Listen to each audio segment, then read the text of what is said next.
Not many days after the arrival of the Spartans in Attica did the plague first begin to show itself among the Athenians. It was said that it had broken out in many places previously in the neighborhood of Lemnos and elsewhere. But a pestilence of such extent and mortality was nowhere remembered. Neither were the physicians at first of any service, ignorant as they were of the proper ways to treat it, but they died themselves most thickly as they visited the sick most often, nor did any human art succeed any better.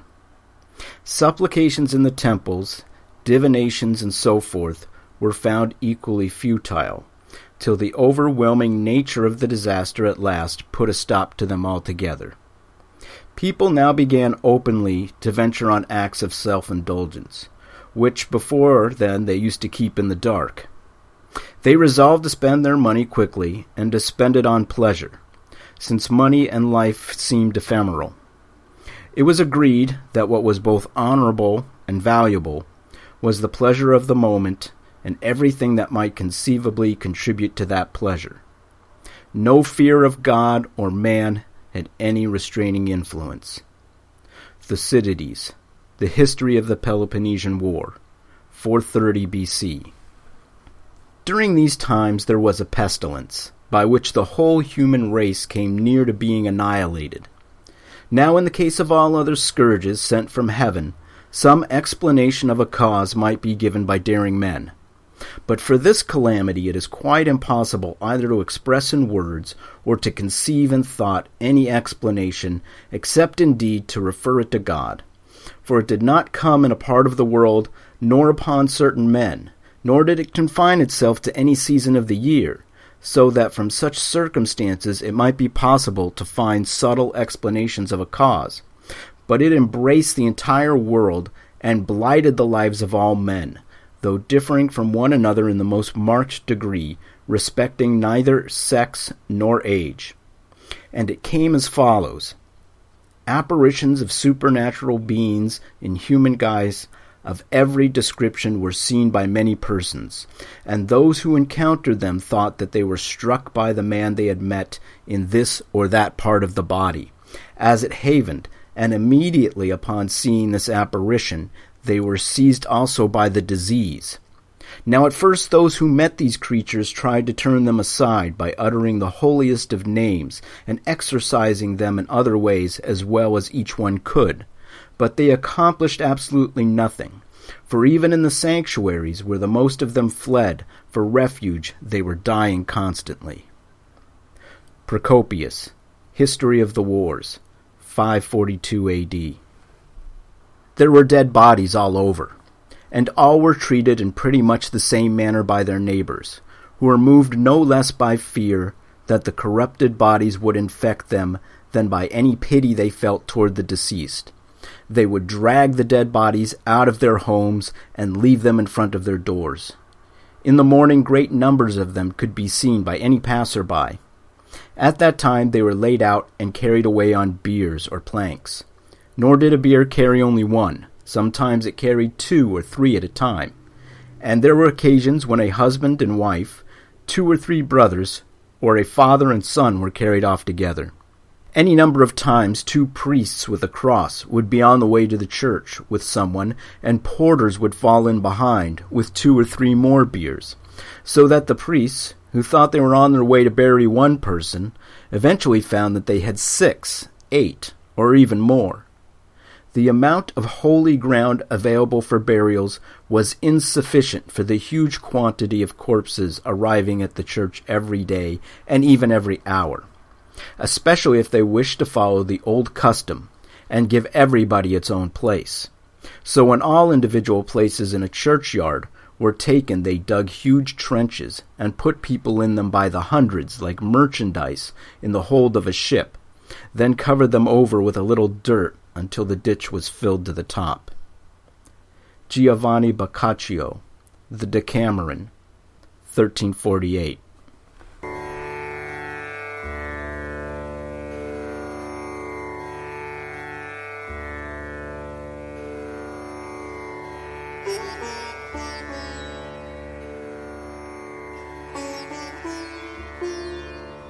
Greetings, kittens.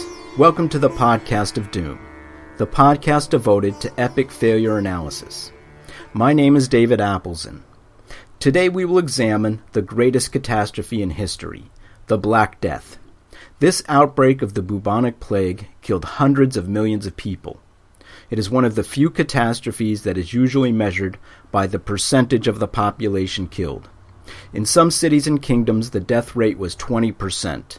In others, it was as high as 75 to 80%. Researchers today believe it took centuries for the world to regain its lost population. Whatever the total numbers may be, its effect on Europe and the rest of the world was pronounced.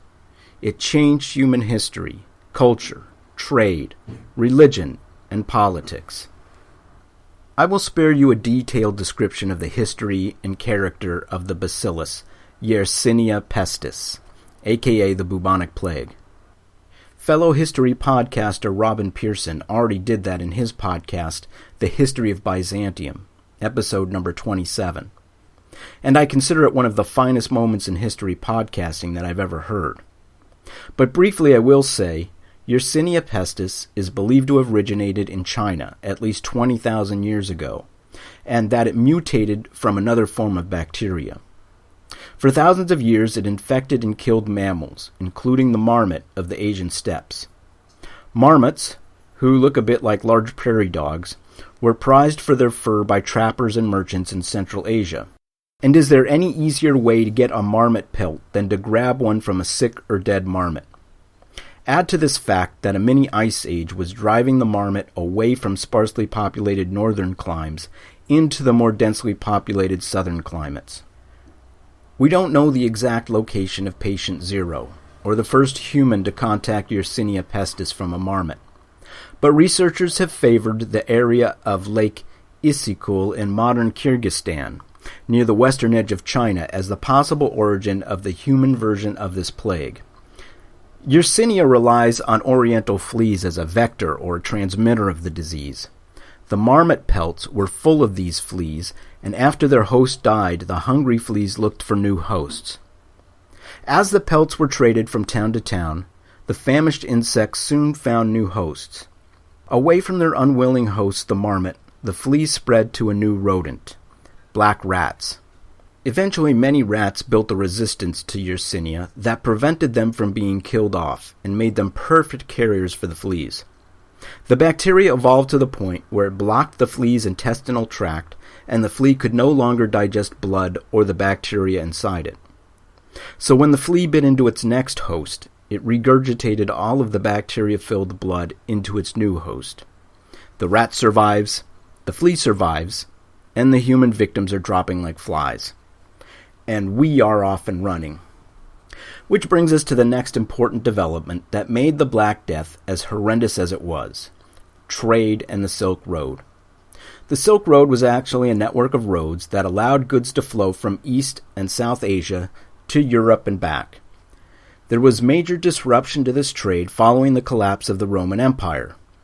Trade grew again and was disrupted again, this time with the rise and spread of Islam in the 7th and 8th centuries. But intercontinental trade was in full swing again by the 14th century, under the tutelage of the Mongol Empire, and it flowered after the Crusades and the accounts of Marco Polo's travels. Trade along the Silk Road was as busy as ever, just prior to the outbreak of the plague. Cut to our next location, the city of Kaffa on the Crimean Peninsula, currently called Feodosia. This age-old city was taken over by the Mongols in the 1230s and leased to Genoese merchants in 1266, becoming a major port city. But the mixed population of Mongols and Genoese and Muslims and Christians never quite got along. In 1347, a branch of the Mongols called the Tatars besieged the city of Kaffa. Thanks to the merchants and the marmots, the bubonic plague had been spreading throughout Asia for years, killing tens of millions of people, from the Asian steppes to China, Siam, India, Persia, and Asia Minor, all thanks to the Silk Road and its extensive network of tributary roads. The siege of Kaffa was going swimmingly when Yersinia pestis reared its ugly head among the armies of the Mongols, decimating their numbers. Knowing he was losing the war, the Mongol leader, Janabeg, decided on one last desperate effort to take Kaffa. He placed the corpses of his plague-ridden soldiers into massive catapults and flung them by the thousands over the city walls. This is the first recorded incident of biological warfare. The Mongol army withered away from plague, and its remnants retreated back toward Central Asia. But soon, Christian and Muslim alike were coming down with the plague in Kaffa. The surviving Genoese residents there, like oh so many people that would come after them, decided when things get dodgy, get out of Dodge. They boarded their merchant vessels and headed back to Italy, taking in tow a few stowaways, the black rats who carried the fleas, who carried the Yersinia bacteria. Within days, sailors and passengers on board the ships were becoming ill and dying. One of these merchant ships docked in Constantinople, perhaps the busiest trade center in the world at the time, and disembarked there, spreading the disease to Constantinople and every place they traded with, including Cyprus, Egypt, Arabia, Baghdad, and the entire northern coast of Africa. Ordered out of Constantinople, the survivors returned to the ship and continued on, with 12 of the Kaffa galleys arriving in Messina on the coast of Sicily in October of 1347. Excited Messenian dock workers boarded the ship, expecting to unload silk, spices, and porcelain from the east. Instead, they were shocked to find the ships were nearly deserted, some having as few as 1 or 2 crewmen. The survivors had huge black swellings noticeable on their necks. They were covered in red sores, and they were pale and sweaty.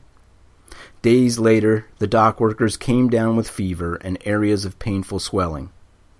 The merchant ships were carrying grain and food supplies that attracted black rats. The rats would scamper down the ship's mooring ropes when they docked, searching for new sources of food. It didn't take long for the pestilence to spread through Messina.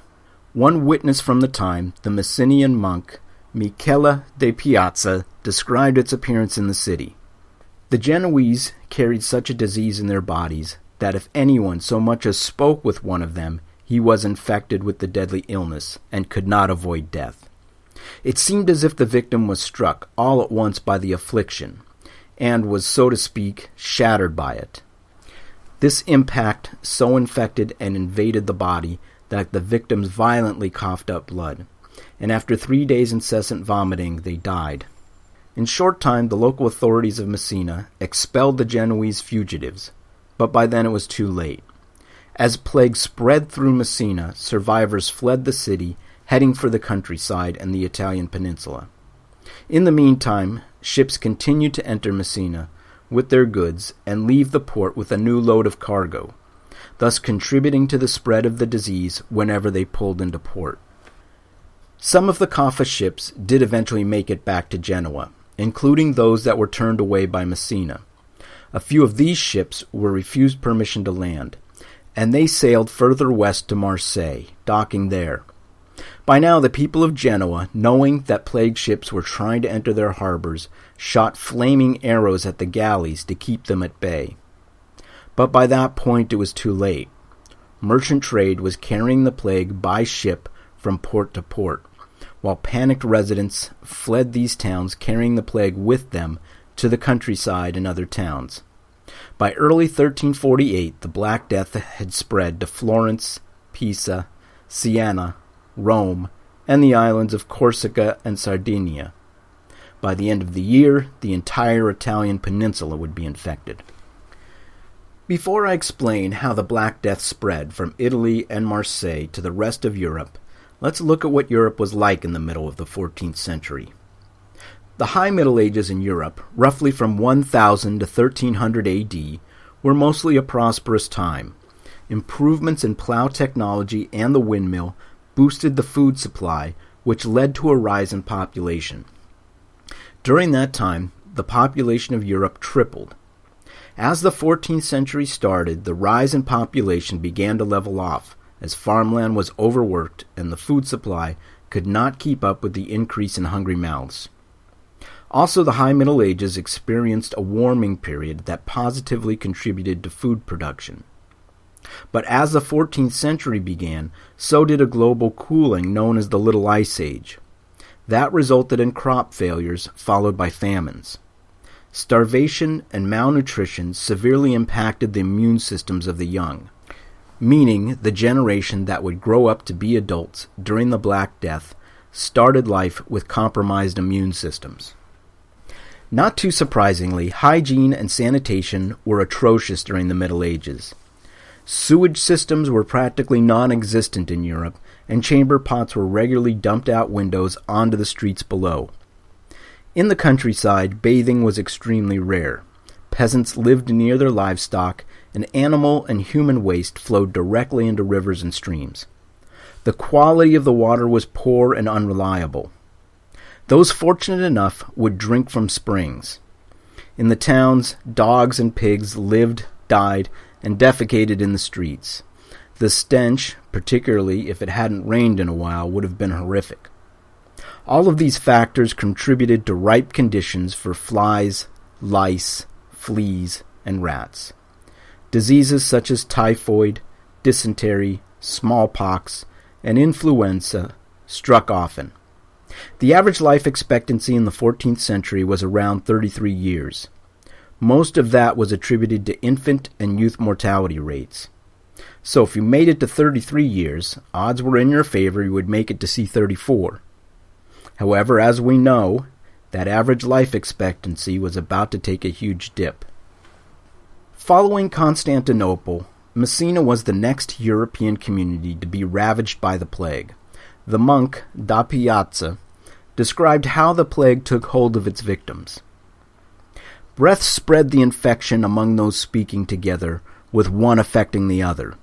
The inhaled infection caused the eruption of a sort of boil, the size of a lentil, on the thigh or arm, which so infected and invaded the body that the victims violently coughed up blood, and after 3 days' incessant vomiting, for which there was no remedy, they died.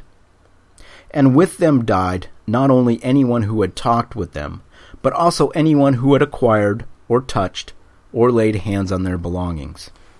Historians and medical researchers love these types of accounts because they give a detailed, unbiased description of the plague victims' afflictions.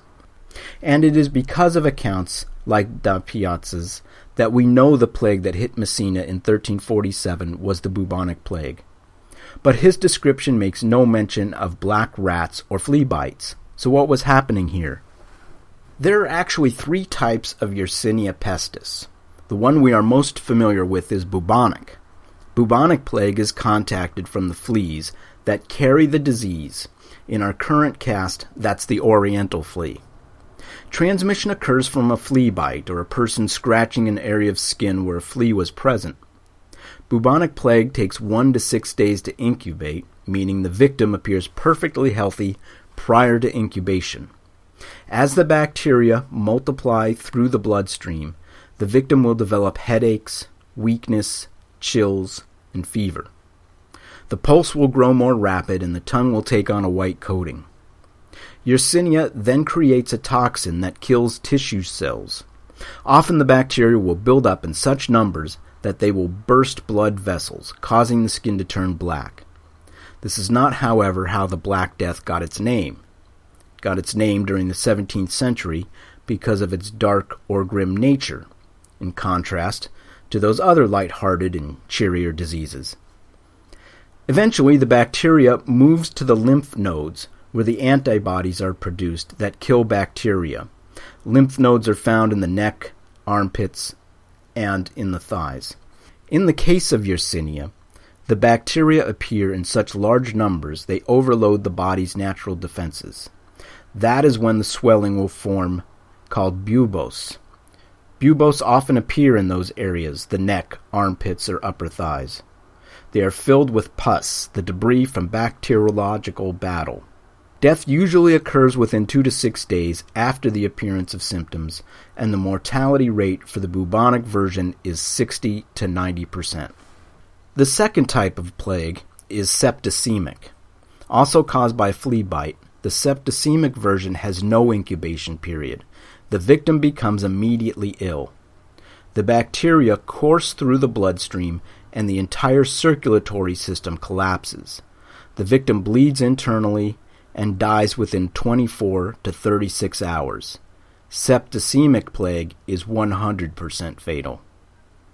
The third type is pneumonic. In this version, the bacteria directly enter the lungs. Transmission is from another infected victim, often through coughing, sneezing, or just speaking, or the handling of contaminated objects. The bacteria will cause congestion in the lungs, leading to fluid buildup and a bloody cough. The victim will develop a high fever and a quickening pulse. Incubation takes 1 to 3 days, and death will occur within 48 hours of the first appearance of symptoms. Mortality rates range from 95 to 100%.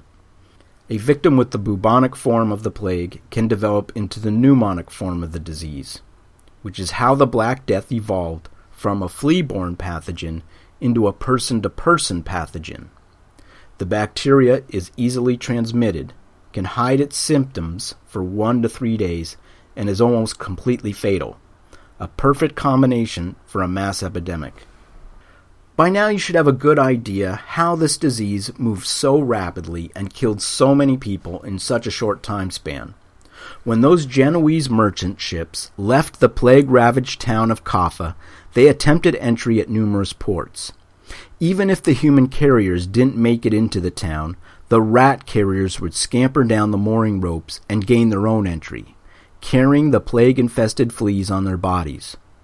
Every time a port turned a ship away, it would travel to the next available port, infecting someone in that town. When the first symptoms of plague appeared, panicked residents fled the city for the countryside or other towns and cities.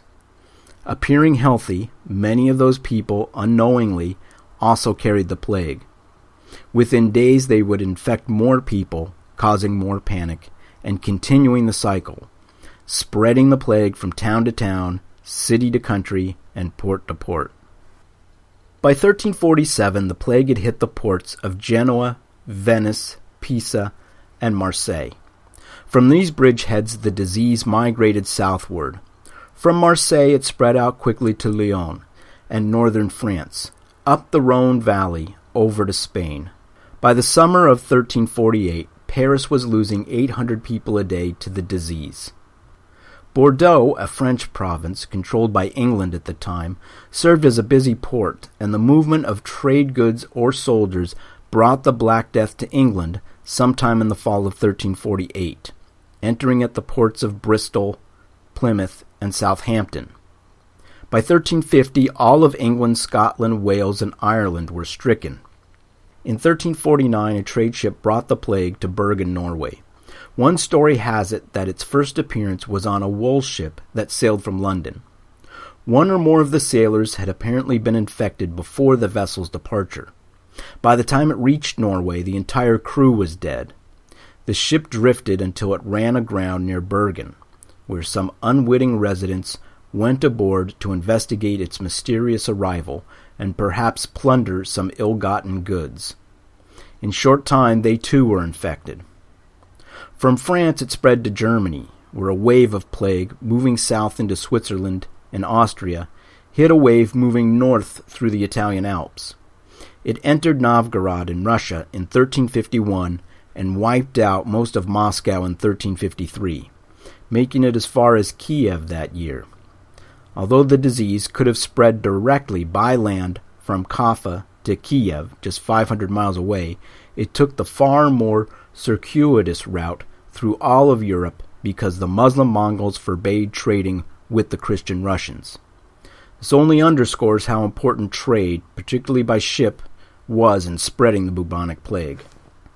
For the one remarkable trait of the Black Death, which made it so horrifying beyond the excruciating pain suffered by its victims, was the rapidity in which it spread. As soon as one person contacted the illness, every other family member and servant in that household also contacted the illness. When a person was treated by or tended by a doctor, surgeon, or member of the clergy, Those offering assistance also came down with the plague, and every person they came into contact with, from the moment of infection to the time of their death, was also stricken with the disease. With no understanding of microbes or contagion, fear ran rampant. Marchionne de Capa Stefani, a Florentine chronicler, described how the plague affected the people of Florence. Child abandoned the father, husband the wife, one brother the other, one sister the other. In all the city there was nothing to do but to carry the dead to burial. And those who died had neither confessor nor other sacraments. And many died with no one looking after them. And many died of hunger, because when someone took to bed sick, another in the house said to him, "I'm going for the doctor." Then he calmly walked out the door, never to return. Thus many people died unattended and unseen. Corpses piled up in houses, while the stench of the decaying bodies worsened. People had to be paid to remove the bodies. The prices they charged rose higher and higher as the plague claimed ever more lives. And these people died too. Mass trenches were dug for the bodies, and these filled up quickly. A thin layer of dirt was added at each level, before another layer of bodies was added. Stefani compared these layers to cheese on a lasagna. Medicine at that time had little to offer the sick and dying. Although there were great medical schools in Paris and throughout northern Italy, the Church forbade the dissection of cadavers, making it impossible to study the workings of the human body. Physicians of the time were at a loss to explain the causes of the plague. One of the popular medical theories was that the plague was caused by bad air. In order to avoid the plague, one must block out the bad air by covering the mouth, nose, and skin, and by burning sweet-smelling substances to counteract the foul air. This theory gave rise to the development of the plague doctor. The plague doctor was not medically trained, but for a certain fee he would treat the infected, and was often hired by a city to care for its populace. The typical plague doctor wore a beak-like mask like that of a raven, and inside this mask were aromatic items to ward off the bad airs, such as mint or marjoram. They also wore cloaks, hats, boots, and red glass spectacles that minimized the exposure of their skin. It should be noted that plague doctors, because of their proximity to the ill, died at a much higher rate than average. Below the physicians in status were the barber surgeons, literate but not medically trained professionals who preferred to bleed their patients with sharp instruments or leeches. They also died at above average rates. The breakdown of society and order had different effects on different people. Some people refused to associate with the ill or anyone in general, and a good number died from neglect before the plague ever got to them. Most people grew more religious and looked toward God for answers. But like the people of Lisbon during the earthquake, they could not make sense of God's actions when it seemed everyone was dying, regardless of the sins they may or may not have committed. Some interpreted the plague as a test from God. These people strove to lead an abstemious life in reaction to the plague. They formed themselves into groups and lived in isolation from the rest of society. They ate and drank modestly and avoided all excesses. They refused to hear news from the outside world and kept to themselves. Others took the opposite view. They drank heavily and gratified all of their cravings. They would spend entire days drinking and carousing, refusing to talk about dour subjects like the plague. For the extremely religious, the only way to show true contrition towards God was through flagellation. These flagellants would flog themselves for hours with small, three-pronged leather whips. The flagellants often belonged to organized groups, noblemen, craftsmen, and merchants. By charging a fee, these groups restricted their membership to the wealthy and privileged. The flagellants moved from town to town, announcing their approach by singing hymns.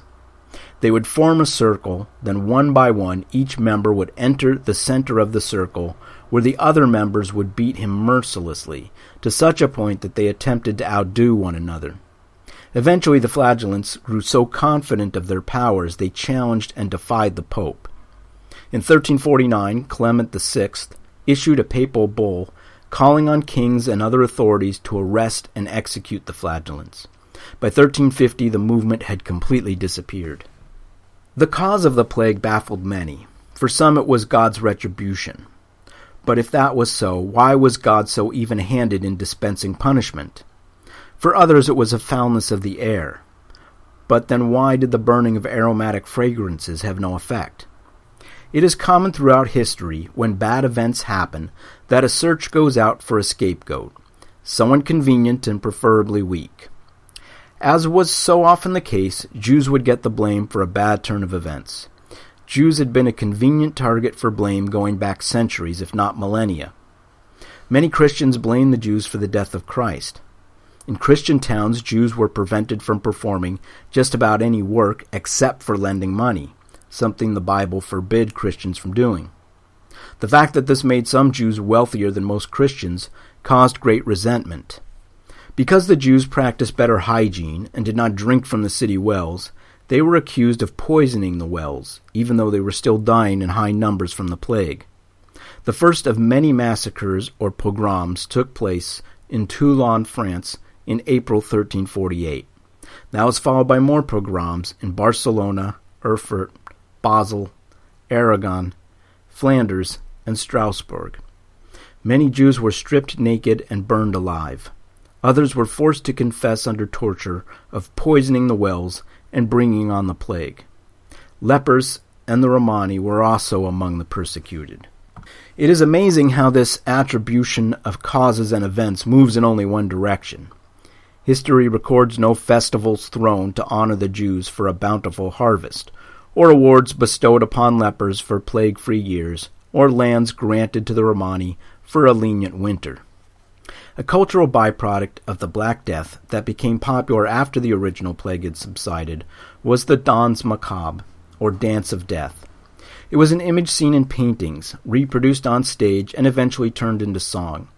The Danse Macabre reflected the pessimism of the times due to the plague, repeated famines, and the destruction caused by the 100 Years' War. It also recognized a desire for penitence and the hope for a release from earthly pain and suffering in the paradise of heaven. Usually, the Danse Macabre was portrayed as a series of dancing skeletons representing the various classes of the times: the Pope or other high clergyman, emperor or king, a knight or soldier, merchants, artisans, peasants, and a child or infant. The imagery showed that nobody, no matter their station, could escape the dance of death. It would remain a common theme in art and literature until more optimistic times prevailed. There is no definitive answer as to how the Black Death came to an end. It flared up in one city on the Black Sea and raged like a wildfire across 3 continents, blowing from one area to another, raging uncontained. And like a wildfire, it tapered off, possibly when it ran out of fuel, which in this case was healthy human victims. But there are other contributing factors that could explain how this version of the plague ended. Quarantine could have prevented the contagion from spreading. The wealthy in particular were in a position to flee the outbreaks in the city and head to well-stocked estates in the country, separated from the carriers of the disease. Although the bad air theory was disproved, some of the remedies that resulted may have been beneficial. Some people chose to stay close to flames in hopes of warding off the bad air. Bacteria do not survive for long in high temperatures. That may also be why people develop fevers as a defense mechanism. Those who pressed oil-soaked cloths to their faces prevented some of the airborne bacteria from entering their systems. Eventually, people realized that fleeing the infected did not prevent them from contacting the plague. Migration and travel were replaced by sheltering in place and isolation. Changes in hygiene and cleanliness may have also removed some of the contributing factors to the plague. And changes in climate, warmer or colder temperatures, could have removed the conditions needed for the plague to thrive and spread. One way to determine why the plague petered out was to examine where the plague was the least fatal. Milan, Italy had the lowest mortality rate in Western Europe. During the height of the plague, Milan instituted a law that required all plague victims to be walled up inside their homes, along with their families, servants, and anyone nursing them. They also kept excellent health records, identifying and isolating areas where plague erupted. In Pistoia, the city council enacted pages of regulations to keep the plague out. No Pistoian was allowed to leave town to visit any place where the plague was evident. If a citizen did visit a plague-infested area, he was not allowed back into the city. No linen or woolen goods were allowed to be imported. No corpses could be brought home from outside the city, and attendance at funerals was strictly limited to immediate family. Poland was also relatively unaffected by the plague, and many experts now think it was because Poland was isolated from the major trade routes, which had been a superhighway for the plague bacteria. Because it was the Middle Ages, it is hard to get a precise figure for the number of people who died from this outbreak of the bubonic plague. Modern estimates put the number at 25 to 50 million in Europe alone, or about 1 to 2/3 of the population. Worldwide, the numbers ranged from 150 to 220 million people, making it the most deadly catastrophe in history. It virtually depopulated many parts of the world. In Paris, as much as half of the population was killed. In Florence, it was 2/3 of the population. In Hamburg and Bremen, as many as 60% died. England may have lost 1/3 of its total inhabitants, and the plague did not confine itself just to Europe. China's population was thought to have dropped from 125 to 90 million.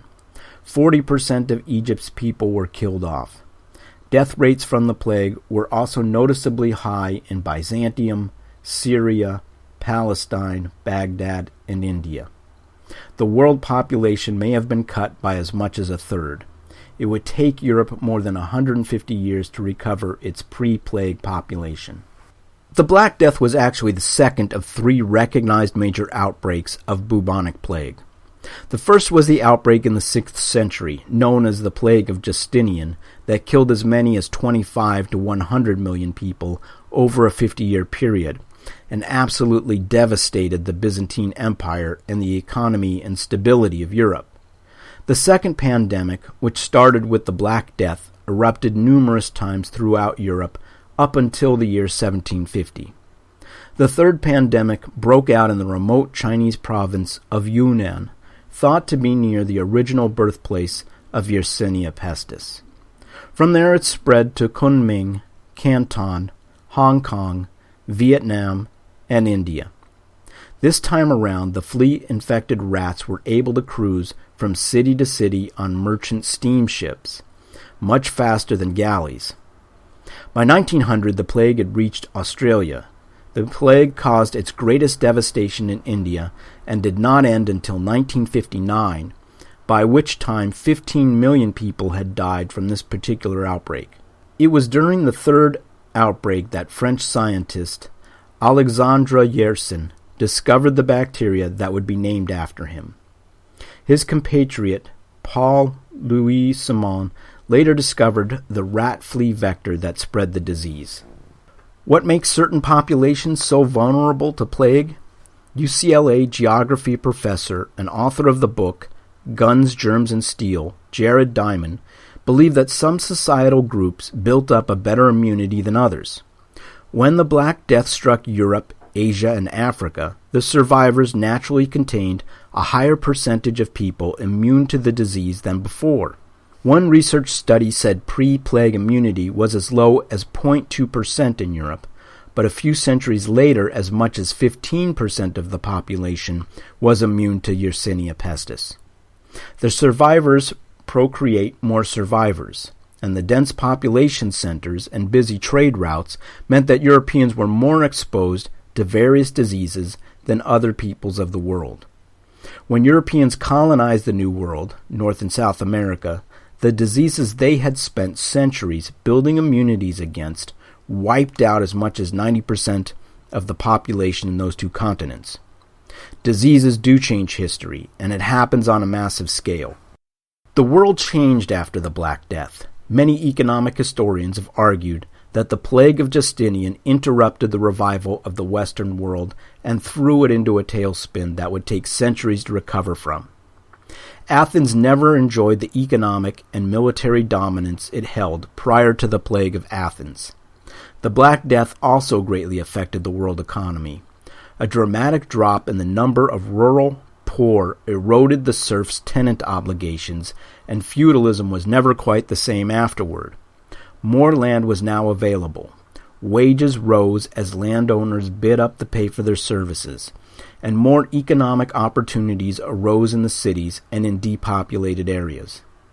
Animal husbandry grew in popularity as grain farming was labor-intensive, and the increased production of meat, wool, leather, and milk raised everyone's standard of living. The nobility started a trend of wearing flashier clothing to distinguish them from the newly risen laborer. Eventually, the nobility passed numerous laws to cap the rise in wages and suppress the power of peasants and craftspeople. There were many peasant revolts in the decades that followed, as rulers attempted to reinforce pre-plague wages. In 1381, Wat Tyler led one such revolt in England. Similar uprisings took place in France, Florence, and Ghent. As the population was gradually restored, the nobility gained the upper hand and brutally repressed these rebellions. The plague severely undermined the authority of the church. Not only did it kill off the good with the evil, it took down the clergy and anyone who tended to the ill faster than the general population. And those clergy who fled during the pestilence were not welcomed back. The church seemed to have no answer for the causes of the plague, much less offer any cures. The decades after were more superstitious, and astrology and other alternative views grew in popularity. Science and medicine also advanced as civic leaders and educators bypassed church restrictions and conducted their own investigations into causes and preventions. The examination of cadavers was finally allowed in universities. The churches were deprived of young men to join the clergy, and for a short time, many of the church functions were performed by women. Fewer laborers led to advances in labor-saving technology, and Gutenberg's printing press was one example of a machine that could replace several people at a time. The lowering of the prestige of the church and the invention of the printing press that allowed the Bible to be printed on a large scale for mass consumption would both be contributing factors to the Protestant Reformation that would arise in the early 16th century.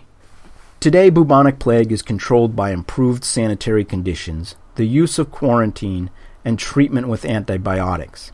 However, it hasn't put an end to the threat of plague.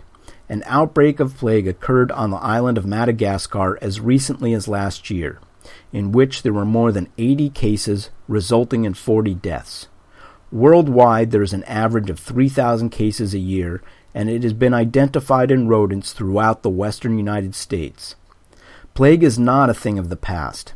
In 1918, during the waning days of World War I, there was an outbreak of Spanish flu that infected 500 million people and killed anywhere from 50 to 100 million, or 3 to 5% of the world's population. The AIDS virus, according to World Health Organization, has killed more than 36 million people since 1981, and there are another 36 million people living with HIV today. It is nearly impossible to pin down patient zero for the AIDS virus, but leading scientists believe the virus may have jumped from chimpanzee to human in the early 1900s somewhere in Cameroon. And the original virus first appeared in primates more than 1 million years ago when it jumped from monkey to chimpanzee. Are we safer now than we were in 1347? One of the biggest improvements we have made is in the area of hygiene. Efficient sewage and trash removal systems are essential to combating the spread of plague. Most modern cities do an excellent job on these fronts. Border inspections are also an important part of decreasing the risk of disease. Science and medicine has advanced greatly since the Black Death. The scientific method of testing theories showed that bubonic plague was caused by a bacterium and not foul air. Quarantining and personal barrier protection are essential when an outbreak is identified, and officials in Madagascar, as well as other sources of outbreak, have taken the right steps. It also helps to have strong organizations working to prevent outbreaks like the World Health Organization and the American Centers for Disease Control. Yet Yersinia pestis is a crafty bacterium. It has time and numbers on its side, and there is no saying that it may not find a way to evolve and outwit our current methods of treatment through antibiotics. We need to stay vigilant and properly support organizations like the WHO and the CDC. Thank you for joining me for the Podcast of Doom. Please feel free to comment regarding your thoughts by emailing me at podcastofdoom, pod@gmail.com. If you have any questions or corrections regarding this episode, please don't hesitate to contact me. On Facebook, just look up The Podcast of Doom. And do remember to go to iTunes or the network of your choice and comment or like us. Your support helps keep us afloat. In the next episode, we will examine 2 forced marches involving Americans, the Death March to Bataan and the Trail of Tears. Until then, keep your ears pinned and your tail taut.